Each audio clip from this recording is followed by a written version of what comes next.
از کم 10 یا 15 منٹ کی تقریر ہوگی، ادھر ادھر نہ پھریں۔ جو سبیل حسینی والے ہیں وہ چند منٹ کے لیے بھی سبیل کو روک دیں۔ آپ ادھر تشریف لے آئیں میرے پاس۔ آپ کا صلوات پڑھیں محمد آل محمد پر۔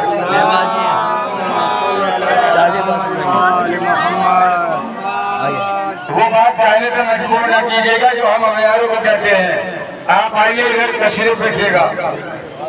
ہماری حدیث ابھی بیان کی ہے کہ حسین منی انا من الحسین، کہ حسین مجھ سے ہے اور میں حسین سے ہوں۔ رسول اسلام خاتم النبیین اور نبی، یہ وہ نبی پاک ہے جس نے ارشاد فرمایا ہے کہ جسے قرآن کریم نے کبھی طٰہٰ کہہ کے پکارا، کبھی یاسین کہہ کے پکارا، کبھی مدثر کہہ کے پکارا، کبھی مزمل کہہ کے پکارا، کہیں قرآن میں سے بشیر کہا، کہیں قرآن مجید نذیر کہا، کہیں سراج منیر کہا، اور کہیں قرآن کریم میں رحمت للعالمین کہہ کے خطاب کیا ہے۔ صلوات و عظمت علی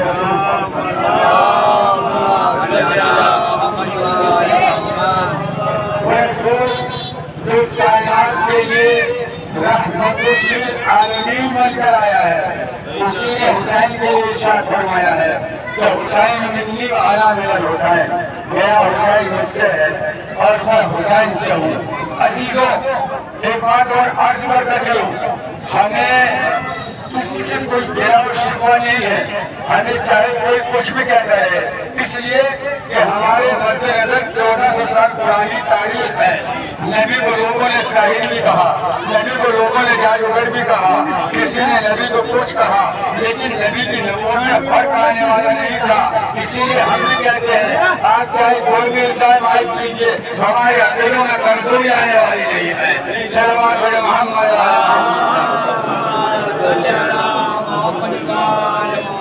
کمزوری وہاں آتی ہے، عقیدے وہاں کمزور پڑتے ہیں کہ جس کی بنیادیں کمزور ہوتی ہیں۔ اس لیے کہ ہماری بنیاد امامت سے منسلک ہے، ہماری بنیاد ولایت سے منسلک ہے، اس لیے ہمیں نہ کوئی گمراہ کر سکتا ہے نہ ہمیں کوئی بہکا سکتا ہے۔ اس لیے کہ تاریخ ہمارے پاس ہے، علم قرآن ہمارے پاس ہے، اور اسی طریقے سے نہیں بلکہ علم رجال ہمارے پاس ہے۔ آپ کہیں گے علم رجال کیا ہے؟ علم رجال وہ ہے، اگر کوئی ہمارے سامنے کوئی تاریخ پیش کرو گے تو علم رجال سے پوچھ لیں گے کہ یہ راوی غلط ہے کہ صحیح، یہ حدیث غلط ہے کہ صحیح۔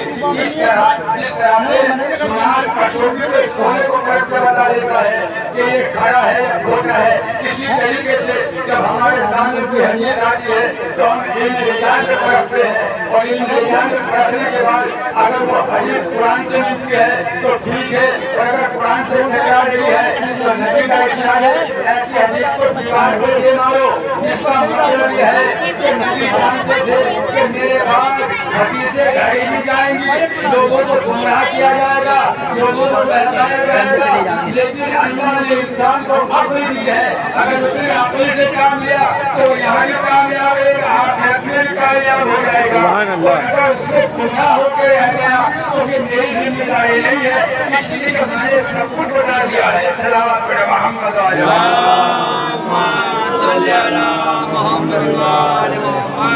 کوئی بھی حدیث بیان کی جائے آپ اس کو تصدیق کیا کیجیے گا، ایسا نہیں بہت صاحب نے حدیث بیان کر دی، حدیث شریف میں آیا ہے، اور کون سی حدیث ہے، اس کا راوی کون ہے، یہ ایمان کب لایا تھا، اس نے رسول کا کتنا زمانہ دیکھا، بعد وفات رسول یہ رسالت کا طرفدار رہا کہ اغیاروں کی طرح کیا گیا یا پھر پلٹ کے اسی طرح کیا گیا، یہ سب کچھ دیکھنا ہوگا۔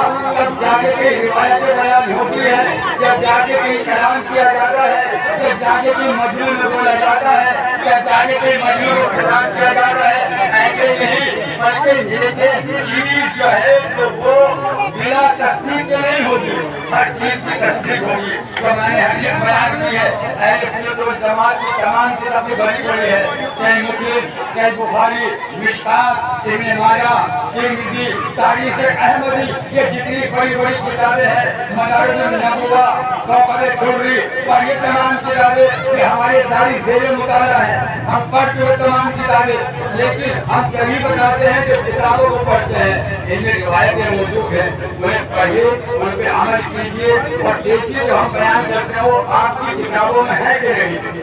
دیکھیے اہل سنت والجماعت کی 6 کتابیں ہیں جو معتبر کتابیں ہیں، جن میں مشہور و معروف صحیح بخاری شریف، صحیح مسلم شریف کتابیں ہیں۔ لیکن اگر اہل شیعہ سے پوچھیے کہ آپ نے کس کتاب کو صحیح کا درجہ دیا تو یہ بیان اور لبیک ایک ہی کتاب پہ ہوگی۔ ہم قرآن کریم کے علاوہ کسی کتاب کو صحیح نہیں مانتے، اس لیے جو اللہ کا کلام ہے ہمارا یقین ہے اس میں شک و شبہ کی گنجائش نہیں ہے۔ عام انسان جو کتاب لکھتا ہے اس سے غلطیاں بھی ہوتی ہیں، اس سے خطا بھی ہوتی ہیں، اس لیے نبی نے فرمایا کہ جو حدیث بیان کی جائے قرآن سامنے اگر قرآن سے ٹکرایا جواب دے دے مارو اس حدیث کو۔ تو حدیث اسی لیے ہم بیان کرتے ہیں۔ ابھی جو حدیث میں نے بیان کی ہے حسین نبی و آرام من الحسین، اس لیے رسول بتانا چاہتے تھے کہ سن 61 میں اے یزید جب تو حسین سے بیعت کا طلبگار ہو تو یہ نہ سمجھنا کہ تیرے سامنے حسین ہے، بلکہ سمجھنا کہ اپنے دور کا محمد ہے، اپنے وقت کا محمد ہے۔ تیری بیعت حسین سے نہیں ہے بلکہ تیری بیعت محمد سے ہے، اور محمد سے بیعت کا مطالبہ کرنا کہ ہم کی طرف جانے کی علامات ہے۔ اس لیے کہ محمد سے افضل کوئی کائنات میں ہے ہی نہیں بذات خدا۔ اللہ سب کا خالق ہے اور ذات پروردگار کے بعد محمد مصطفیٰ سے افضل کوئی ذات گرامی نہیں ہے۔ ان کے بعد جو افضل ترین شخصیت ہے وہ اہل بیت اطہار ہے، جن کے قصیدے نبی نے ہر مقام پہ پڑھے، ہر جگہ پہ پڑھے ہیں۔ اب حدیث کو بتانا یہ ہے، ابھی ہم سے سوال ہو رہے تھے یہ علم کیا ہے، یہ سلجنا کیا ہے، یہ تازیہ کیا ہے، تو میں آپ کو بتاتا چلوں یہ جو شبیہ سلجنا آپ دیکھ رہے ہیں آپ کے درمیان میں جو گھوڑا ہے یہ کوئی اور نہیں بلکہ نبی کی سواری تھی جسے سلجنا کہا جاتا تھا۔ اسی سلجنا پہ سوار ہو کے حسین کربلا کے میدان میں فوج اعداء سے شریعت کو بچانے کے لیے شریعت کے محافظ بن کے ان سے جو ہے دفاع کرنے کے لیے گئے تھے۔ حسین نے جنگ نہیں کی ہے بلکہ دفاع کیا ہے، انہیں سمجھایا ہے، حجت تمام کی ہے۔ اور آپ دیکھ رہے ہوں گے کہ سلجنا کے اس گھوڑے کی جو پیشانی پہ خون ہے یہ کیا ہے؟ ابھی جو انسان کربلا کے میدان میں جانوروں نے بھی امام حسین کی قربانی کو سراہا ہے اور جانور جو روئے ہیں جب حسین شہید ہو گئے تو یہی سلجنا جسے آپ دیکھ رہے ہیں کربلا میں جب سب ختم ہو گئے تو خیام حسین میں خبر پہنچانے والا کوئی نہیں تھا۔ اس حسین کی سواری نے، اس رسول کی سواری نے انہیں حسین سے اپنی پیشانی کو رنگین کیا۔ آپ دیکھ رہے ہوں گے کہ اس کی پیشانی رنگین ہے، یہ وہی شادی ہے جو کربلا میں اس سلجنا نے کی تھی۔ اور سلجنا جنگل پہ آنے کے بعد ہنایا تھا اور گویا اپنے زبان میں کہہ رہا تھا جب حسین قتل ہو گئے اب کوئی سہارا نہ رہا۔ حسین نے اپنے نانا کی امت کے لیے تمام قربانیاں پیش کر دی۔ آخر میں حسین نے اپنے گلے کو بھی شبر ملعون کے خنجر کے نیچے رکھ دیا اور نانا کی امت کی بخشش کے لیے دعا کرتے رہے تاکہ نانا کی امت بخشی جائے۔